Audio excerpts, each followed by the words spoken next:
¿Qué tal? ¿Cómo están amigos y amigas de esta comunidad? El mundo vive momentos verdaderamente complicados, difíciles, en donde en definitiva nos encontramos con diferentes conflictos bélicos que no están tan separados uno del otro como podría pensarse. Hablamos del conflicto entre Ucrania y Rusia, hablamos de lo que pasa en Medio Oriente, el genocidio palestino, pero también las elecciones en Estados Unidos. ¿Qué está pasando en este planeta? ¿Hay un nuevo orden mundial, como se ha definido, tal cual? ¿Cuál es el papel de China en todos estos escenarios? Este libro que tengo en mis manos, Nuevo Orden Mundial, que ustedes pueden verlo, es de Manuel Hinz, con quien voy a tener, por supuesto, el placer de platicar este día. Manuel, un honor que estés con nosotros. ¿Cómo estás? Hola, ¿cómo estás? Mucho gusto de estar contigo. Es un placer para mí estar con ustedes, contigo y con la audiencia. Muchas gracias. Oye, querido, pues lo primero que te preguntaría es eso. Un nuevo orden mundial. En 2 años describes en tu texto, el mundo cambió en muchos aspectos. ¿Y qué tanto pesan estos conflictos bélicos de Ucrania, Rusia? ¿Qué tanto pesa en lo que pasa en Medio Oriente? Pues fíjate que en realidad yo creo que dos observaciones a lo que en mi respuesta van dos líneas, digamos. Una es que no estamos en un nuevo orden mundial, sino que vamos hacia un nuevo orden mundial. Es un devenir del que hablo en el libro, ¿ves?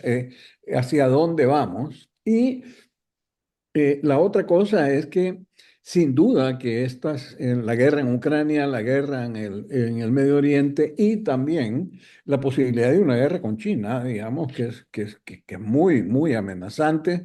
Y además, digamos, además de lo del Medio Oriente, ese conflicto del Medio Oriente se puede volver mundial también, ¿sabes?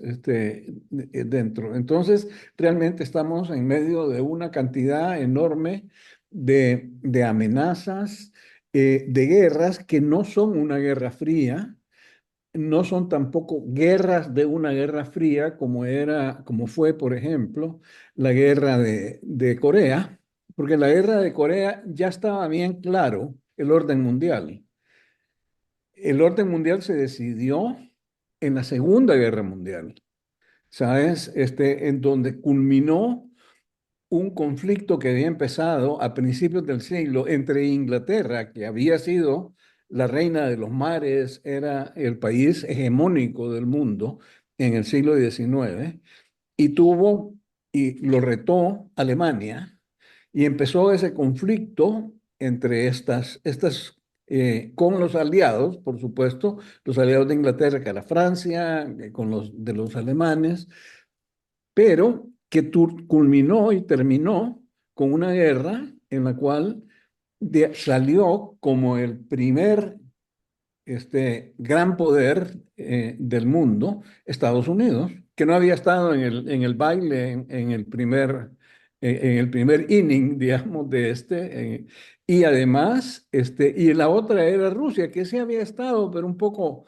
atrás, digamos, no como la posibilidad de que realmente pudiera convertirse en una superpotencia, que fue lo que se convirtió. Hoy estamos con más la pólvora que está regada por el mundo y que puede reventar con un fósforo, es más que la que existía en ese tiempo.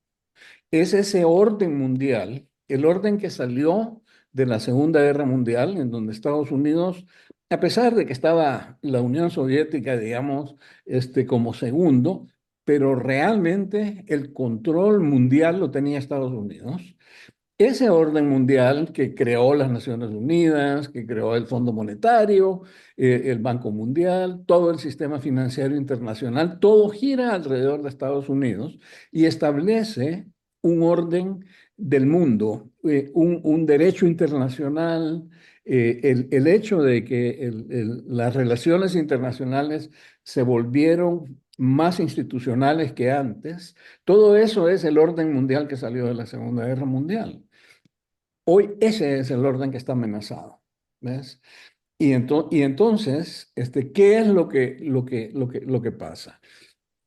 En el libro, lo que yo digo es que esto es consecuencia de la, de la revolución tecnológica que nosotros estamos viviendo en este momento, que es pavorosamente grande. Hasta ahora estamos entendiendo cómo es de profunda esa revolución, ¿sabes? Porque lo que pasa es que la revolución industrial multiplicó el poder del músculo. Y al multiplicar el poder del músculo, cambió completamente las relaciones entre los seres humanos en todo el mundo y cambió las relaciones de poder. Pero ahora estamos con una relación que está multiplicando el poder de la mente. Y entonces está cambiando totalmente también, está cambiando las relaciones que hay entre la gente y también está cambiando las relaciones de poder, por supuesto.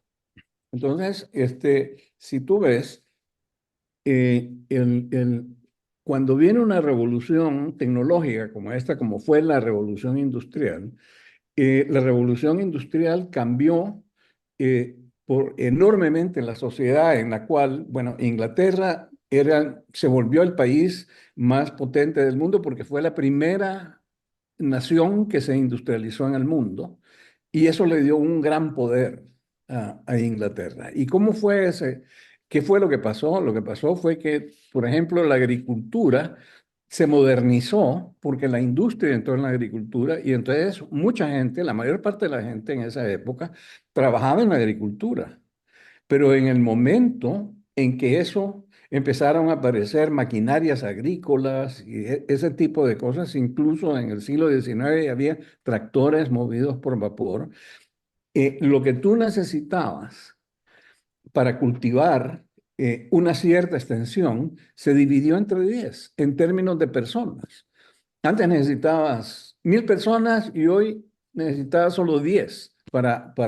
Entonces, toda esa gente que sobró se fue para las ciudades y entonces algunos conseguían empleo en las nuevas industrias que estaban surgiendo y otros pues se fueron para la América Latina, para Estados Unidos, para Australia, para Nueva Zelanda. Toda ese cambio fue porque las nuevas tecnologías volvieron obsoleta a mucha gente. Por ejemplo, la gente que hacía los artesanos, que eran el equivalente de la industria en esa época. Los artesanos hacían las mesas, y de repente aparece la industria y te hace mesas todas iguales como sea, ¿sabes? Pero mucho más baratas. Y entonces los que antes eran artesanos y que, digamos, tenían un estatus en la sociedad muy bien ganado, etcétera, de repente se encontraron que no tenían que hacer y que tenían que trabajar para las industrias que habían destrozado sus negocios y que ya no eran apreciados. Porque si un artesano no podía, realmente no necesitaba tanto artesano porque las nuevas tecnologías decían, usted solo va a martillar aquí en la pata y otro va a martillar la otra pata. Ya no había todo lo que hacía el artesano. Entonces, todo eso cambió, dejó mucho descontento y como ahora toda la gente se juntó en las ciudades, era bien fácil movilizar ese descontento. Y la gente empezó a pedir participación en el gobierno. Y entonces eso empujaba hacia la democracia, pero también creó la reacción del otro lado de los que decían, no, no, no, no, la democracia nos va a llevar al desorden y entonces surgieron las tiranías comunistas y nazis también, las fascistas. Entonces, ves cómo, y entonces al volverse todo esto tan distinto, las relaciones de poder cambiaron.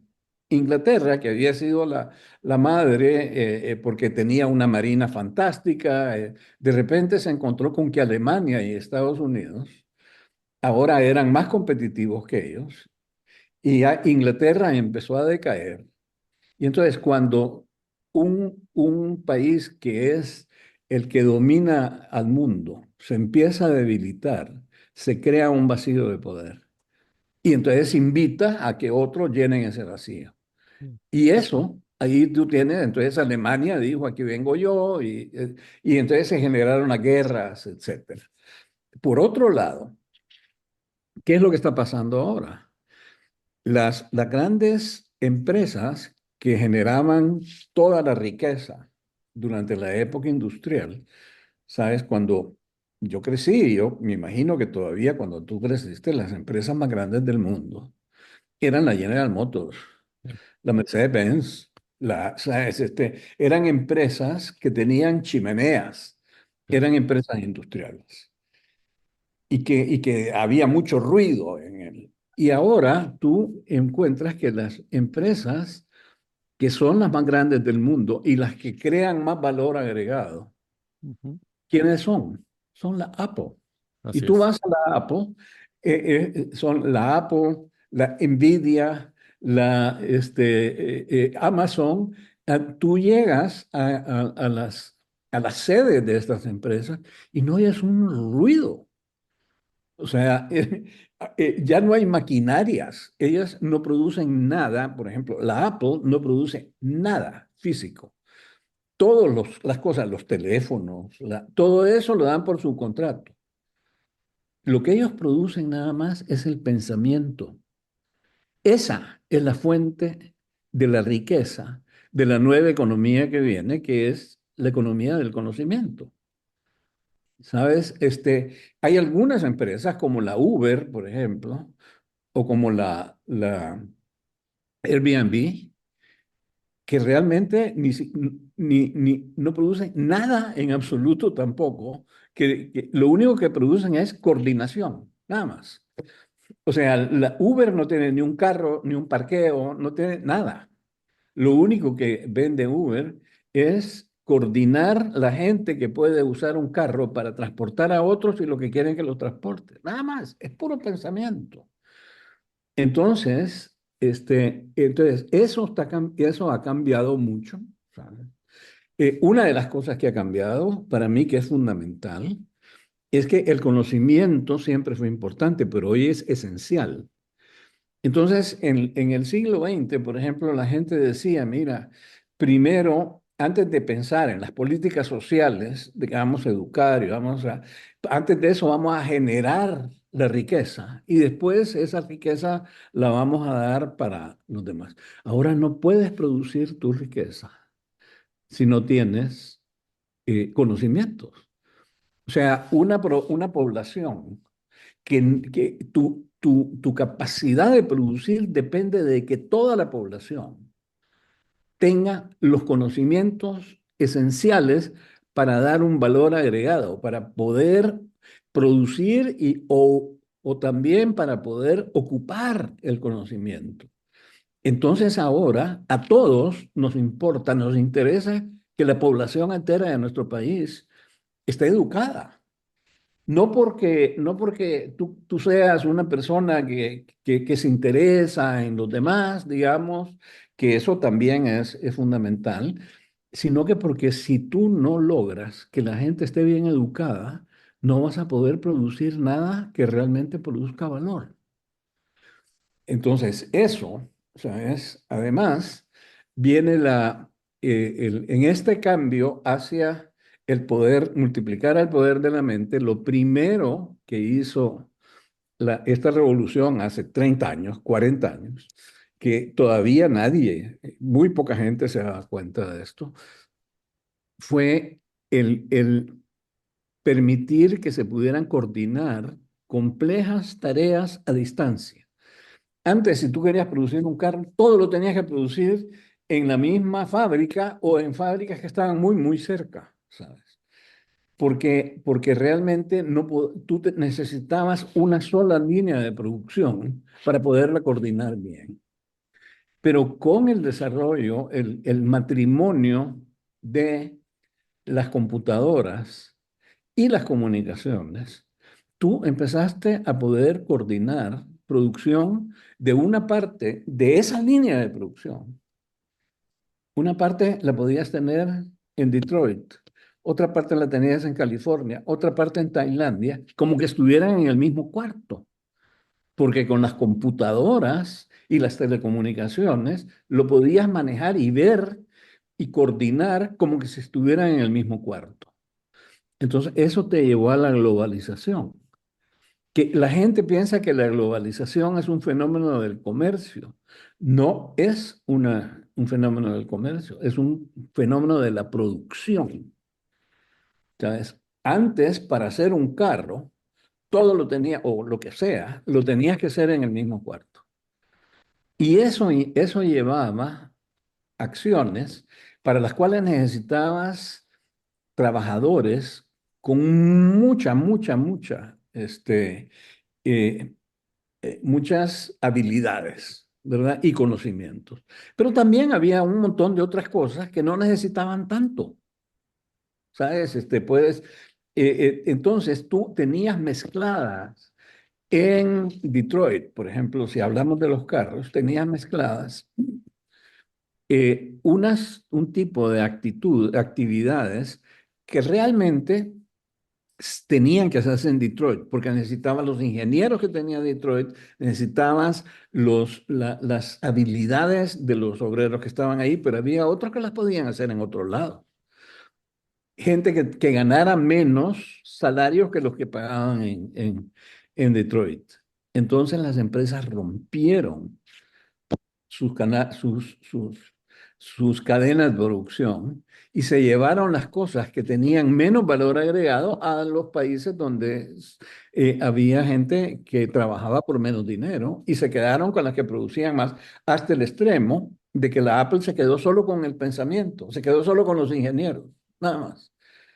Entonces, en esa te das cuenta cómo ha ido cambiando el poder, incluso regional en Estados Unidos.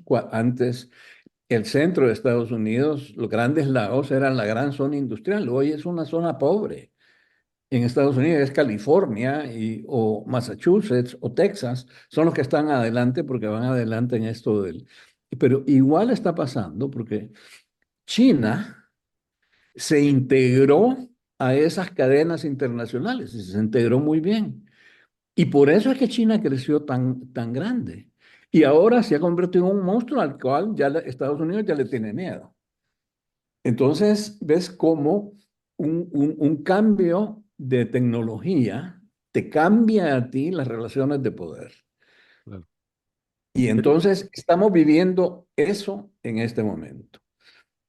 Pero el problema es que la mayor parte de la gente lo que piensa es que mucha de la gente, no diría que es toda la mayor parte, pero sí mucha gente piensa que el problema es que la democracia está fracasando.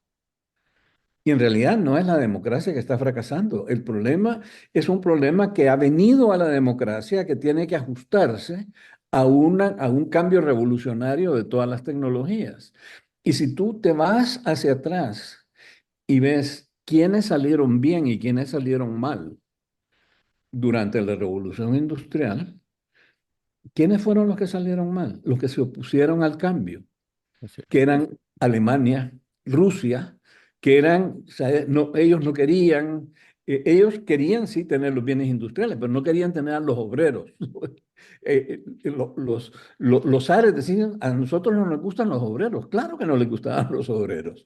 No les gustaba la clase media tampoco, porque la clase media quería una participación en el poder y ellos no querían soltar poder. Y lo mismo el Kaiser de Alemania. Y entonces, ¿en qué terminaron esos países? Los dos terminaron en tiranías que eran peores las que habían tenido.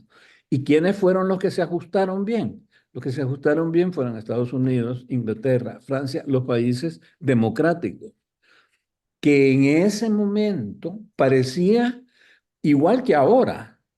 En ese momento decía, no, si mucha gente dice, lo que queremos es un líder fuerte, como Putin, que dice, aquí vamos a salir adelante y esto vamos a hacerlo. Y en cambio, los otros países están llenos de muchas dudas, pero esos que estaban llenos de muchas dudas en esa época, lograron, a través de estar con dudas, lograron coordinarse y le ganaron a los otros. Le ganaron dos guerras seguidas. Y además de eso, los comunistas al final el comunismo terminó colapsando. Entonces, realmente, gran parte del problema es que la gente está enfrentándose a lo que ellos creen que es un caos. Y en el momento, y no hay nada que la gente le tenga más miedo que el caos. Y entonces dicen, en vez del caos, aceptamos cualquier tirano, el tirano que sea. Y ese es el gran peligro que tenemos. Entonces, lo que yo planteo en el libro es que depende de cómo nosotros reaccionemos a esto, nos va a llevar o a una profundización de la democracia, porque la democracia no puede seguir exactamente como ha estado, porque ahora hay tantas cosas que nos ponen en contacto los unos con los otros, sabes que la democracia tiene que adaptarse a esos nuevos medios, ¿ok? Si quiere sobrevivir. Esa es una posibilidad. Ujú. La otra es una tiranía como la de Putin, ¿verdad? O una tiranía que también se puede dar en Estados Unidos, de un tipo que dice, no, aquí nos vamos a aislar del mundo entero y aquí Estados Unidos el solito va a pasar. Esa no sabemos a dónde vamos a terminar, pero en el fondo eso es lo que, si vamos hacia una nueva forma de democracia o si vamos hacia un desastre igual que el que pasó en el siglo XX, en el cual vamos a ir o al comunismo o al fascismo, eh, y peor. Pues ahí tiene usted, querido amigo y amiga de esta comunidad Nuevo Orden Mundial de mi querido Manuel Hintz. De verdad, un placer leer este texto y sobre todo escucharte, querido Manuel. Yo te agradezco muchísimo estos minutos para nuestra comunidad. Bueno, ha sido un placer para mí, ¿no sabes? Buenos días en México. Muchas gracias.